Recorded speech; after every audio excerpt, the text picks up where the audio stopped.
Mr. Ken Kohley, how are you this morning? Just fine. Beautiful, beautiful. Beautiful weather. It is. Oh, we've waited for this, haven't we? Long time. Long time. I want to thank you for welcoming us to your neighborhood, Overbrook. You're quite welcome to be here. Tell me about what is your favorite thing or what you love about Overbrook. Believe it or not, where I live, it's quiet. Really? Probably one of the quietest streets in the city. Mm-hmm. And I arrived here going on 72 years. Wow. I came out of Westview. My mother never made it to the hospital. We were living the second floor of my uncle's bake shop. And that's where I came out. On top of a bakery. If you know where the old Westview Park was, mm-hmm. That's where we lived for 3 years. Then we moved out here and been here ever since. You love it here? I do, yeah. I'm gonna be here until, I'm ready to go and they can take me with my boots on. Is this a community that you would say family oriented? Well, the community, in my opinion, has its advantages and disadvantages. One of the disadvantages is the road splits the area, splits our area from the Brookline area, and there are things that we do, but it's not like a regular, normal, little city. Right. But do you find you have to leave Overbrook to get the things you need because of Route 51? Yeah. We have no real decent shopping center, but you got to travel maybe 5-6 miles to do that. But it becomes a custom to you live so long, and it's just a matter of fact. Well, you've been here a while, so you've seen this area go through several changes throughout the years. Right. What was it like, say, 30 years ago? Let me tell you about a little further back. Okie doke. My home is up here, 4 streets up above the church, and before they had a plan of homes built up there, was not too many cars that traveled. You could not travel from here up to Carrick.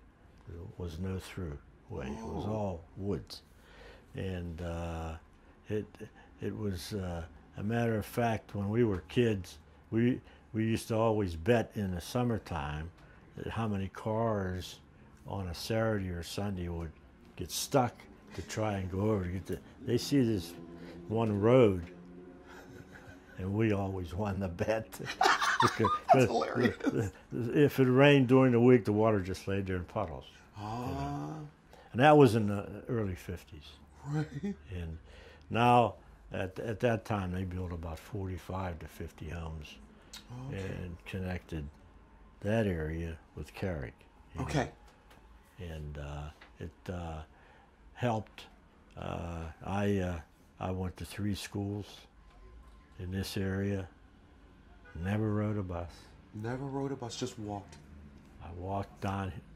We had a school across 51 here, was called Fairview. I put in 6 years there. And you passed school coming out 51. Mm-hmm. I put in 2 years down there, and then Carrick High School is where I finished. Wow. And it's just a matter of using your legs and your feet. And nobody complained back then? No. It was just the way it was. Never even thought about a bus, except going to town, We did have trolleys, always had service, bus, and and now we have. Some of us get a kick out of it. We have, it's called the Overbrook Tea. Yes. Okay. The tea station. We don't have a station here.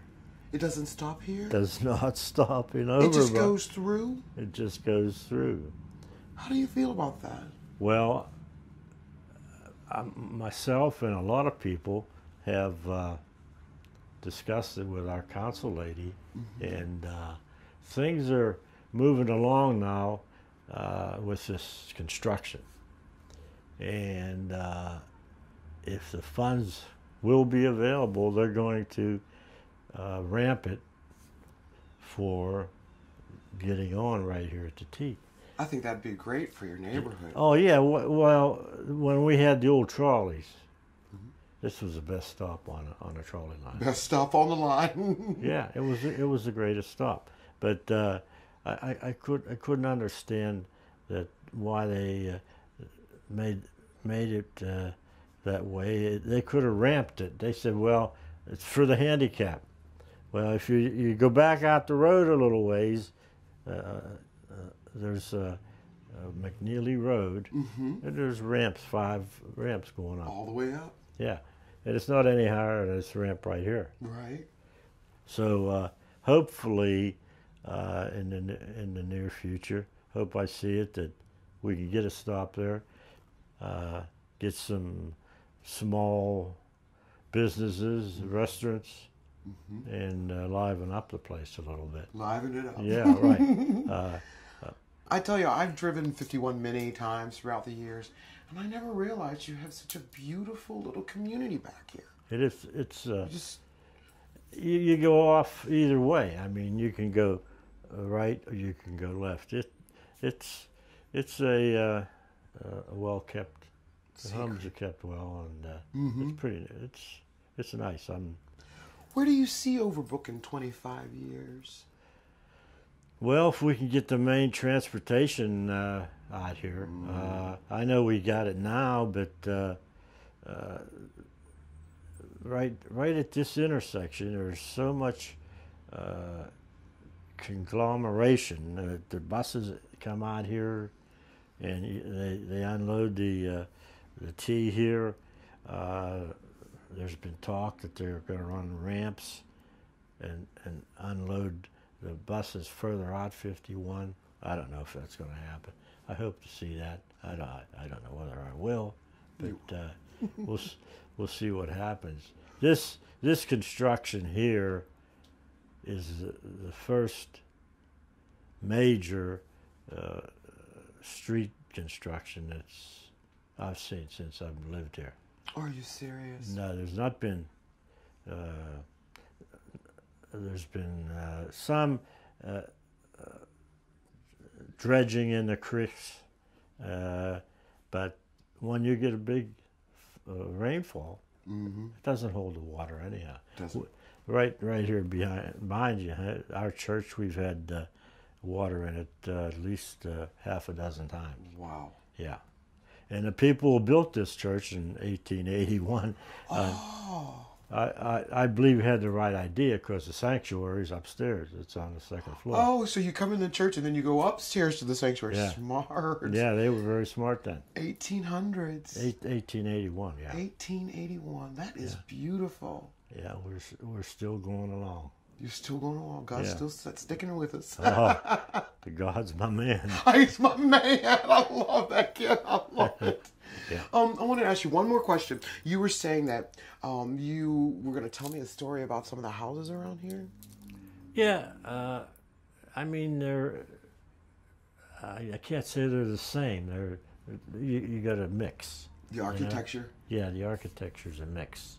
One area, we have houses that were built in back in the 1910, 1920. And then this plan, like I mentioned to you, that tied actually Brownsville Road to this area here. They were about 50 years old, you know. So you have a wonderful mixture of architecture. Yeah, right. So would you say this is a very diverse area, culturally? Oh yeah, I'd say so. A lot of different kinds of people. We don't have a park. We don't have any room for a park. You know, it's all housing, and any other places, the topographic of the ground, you can't really build on it. Yeah, but if you were to pick another neighborhood in Pittsburgh and kind of emulate them, what neighborhood would that be and why? Yeah, as far as the neighborhoods, I'd say probably across the hill here, they're pretty much close to a match, you know. Close match there. Yeah. I really don't have the experience of going out into the other communities that much, you know. It's like going from north to south. You know? Yes. You know, this is your home. I This is where you stay feel south. comfortable. Yeah, I stay south. Yeah. Mr. Kent, I want to thank Okay. you. Thank you so much You're for welcome. having us in your neighborhood. It's been a pleasure. Thank you.